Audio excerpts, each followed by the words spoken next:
welcome back. This is lesson 3. Very interesting lesson, karma and reincarnation. So, karma, of course, it's a common word now, and people understand karma as what goes around comes around. Karma in Sanskrit means action. So the idea is you do something, you get a result. That's the way life is. Nothing happens by accident. The universe is organized, and you don't end up in any situation which you didn't create. But then you say, but I was just born into this situation. I didn't do anything, and so many things seem to be happening which are out of my control. But according to the laws of karma, it's a result of past actions. Some of those actions are from a past life or past lives, and they're manifesting or becoming or fructifying in this life. And that's why you see that sometimes you don't make any effort to get something, and you get it. Or you don't obviously make any effort to suffer. I don't think any of you do you? You go out and think, today I'm going to suffer. Let's find some nails and, slam a nail into my body because I want to suffer. Nobody does that. We want to avoid suffering at all costs, right? Of course. Do we suffer? Of course we do. We're not trying. Where is it coming? Why is it coming from? Where is it coming from? Why? Any suffering which we cause to any living entity, human or animal, that comes back to us. Any kindness, any generosity we offer to human beings, to animals, it comes back to us. According to the law of karma, it's stated that the reason a person becomes wealthy in one life is because they've given money in a past life. The reason a person is well educated is because he's educated others. The reason that people are kind, people are taken care of, is because they have been kind and taken care of people. Not only in the last life, but in this life also. So it's really interesting because a lot of times we have karma that we don't like, and we like our neighbor's karma. I like my neighbor's karma. He's got a better car, and his wife's more beautiful. Could I get his karma? Is that possible? I don't like my karma. My bank balance isn't as good as the karma of his bank balance, or his karma. He's got a better job, and so we become envious of other people's karma, and we don't like our karma. But it's kind of like you go to a restaurant and you order something, they bring it to you, and you say, "Why did you bring this to me?"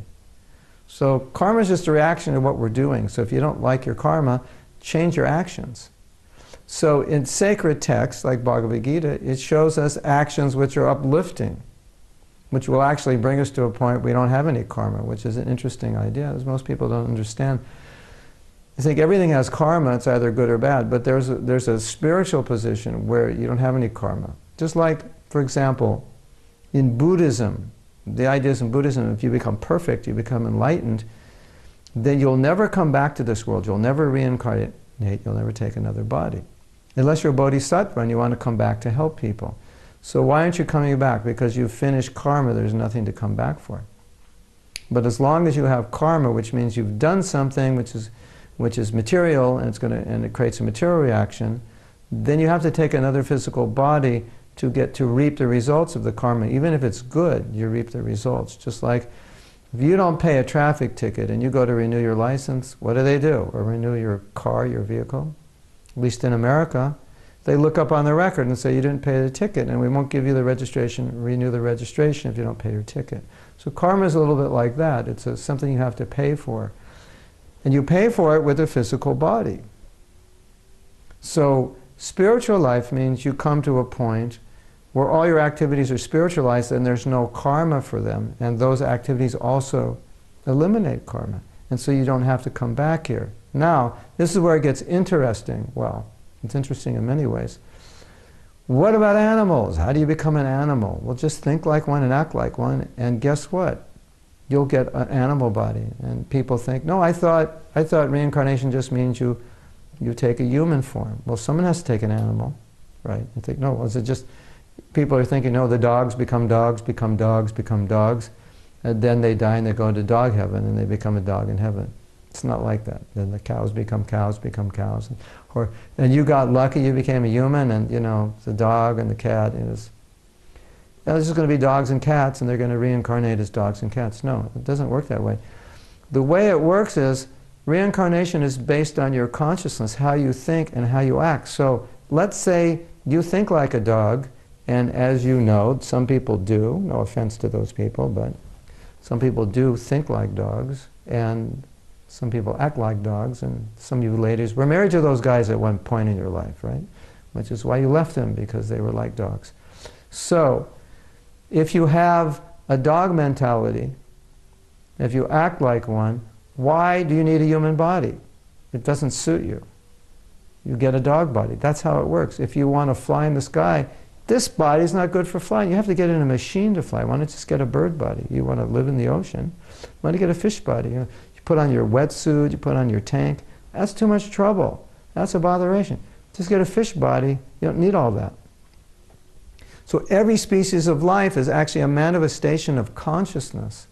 And the consciousness is then manifests in the body to fulfill the desires of that living entity. So the bad news is there's no guarantee you're going to be a human being in your next life. But the good news is you can break the cycle of reincarnation. So how does karma help us break it? Because you think, well, if I do something wrong and I suffer, what's the point? You know, God's just punishing me? No. God doesn't have anything to do with it. Just like you put your finger in fire, it burns. God had nothing to do with that. He created fire, okay. And he created a person who temporarily is in ignorance of the fact that fire burns, and now that person puts their hand in fire. They learn a very good lesson. Don't ever do that again, because your finger's going to burn. So karma teaches us through suffering that we've done something wrong. Could you imagine if you had no pain in your body? You couldn't experience pain, physical, mental, emotional. You actually couldn't function because you wouldn't know when anything goes wrong.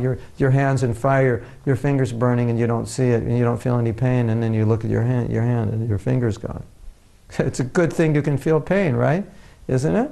I think so. What if you have like this terrible physical injury and your knee is about to fall apart and it's going to collapse and you don't feel any pain? So why would you go to a doctor? Why would you deal with it? You wouldn't. Or you eat the wrong combination of food, you know, little pizza, little ice cream, little orange juice, a little soup, a little this and that, and there's this huge explosion in your stomach, and you feel sick. This is usually what kids do, right, when they eat too much of the wrong things.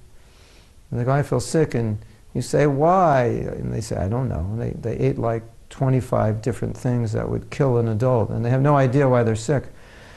But an intelligent person will say, well, I ate this, I ate that, I ate this, I ate that, I ate this, I ate that, I had 16 meals today, you know, I ate 43 gallons of ice cream. Maybe that's why I'm sick. Maybe I shouldn't do that. Maybe that was stupid. So karma is like that. You look at your life and you see what's not working. Why does this keep happening to me? Why is there this problem? It's because there's a lesson to be learned, and karma is a reaction for, you get a negative reaction for doing the wrong thing, which is supposed to turn off lights in your head and go and say, maybe I'm doing something wrong. Because anytime there's suffering, anytime there's pain, we are doing something wrong. Definitely doing something wrong. So karma is not God's having fun punishing people. It's people doing things and punishing themselves, because, ladies and gentlemen, we're really good at hurting ourselves. You've probably noticed that. We are expert at causing pain to ourselves. But we should be expert at understanding we're causing pain to ourselves, so we understand what we're doing, so we stop it. Just like sometimes God needs to push you in a certain way and you don't want to move. So he comes and he creates a situation that pushes you, and you wonder, why are you doing that, or why is this happening? But 3 or 4 years later, you look back at your life and you say, now I understand, I needed that. That was good. That made me stronger. Or I needed to understand something and he had to push me. But when you're going through it, you don't always understand it.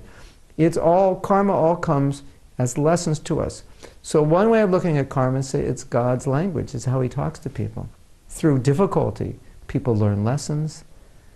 And yoga, as we said earlier, yoga means I'm here, God's here, and I have to close the gap. So karma actually helps close the gap if you use it properly, if you understand it properly. So, what's the moral of the story? Understand what is proper action, understand what is improper action, which you can learn. You take our full course, we have the full Yoga Wisdom course, we get more into it. What is karma-free action? Action where there's no reaction. That's cool. You get liberated. You don't have to come back in this world and take another body. I mean, do any of you want to come back? Do you want to, like, be reborn again and go to school again? I didn't have fun in school so much. I mean, sometimes, it was okay, but I'd rather not have to grow up and go to school and then deal with all the girls that don't like you and the guys that beat you up and all those things. It's not that much fun. There's actually a better position we can achieve, a higher position, a spiritual position. So that's what life's about. And we're meant to learn how to do that. So that's what karma helps. That's how karma helps us. So just a little idea. We'll see you next time. Thank you for watching and have a good day.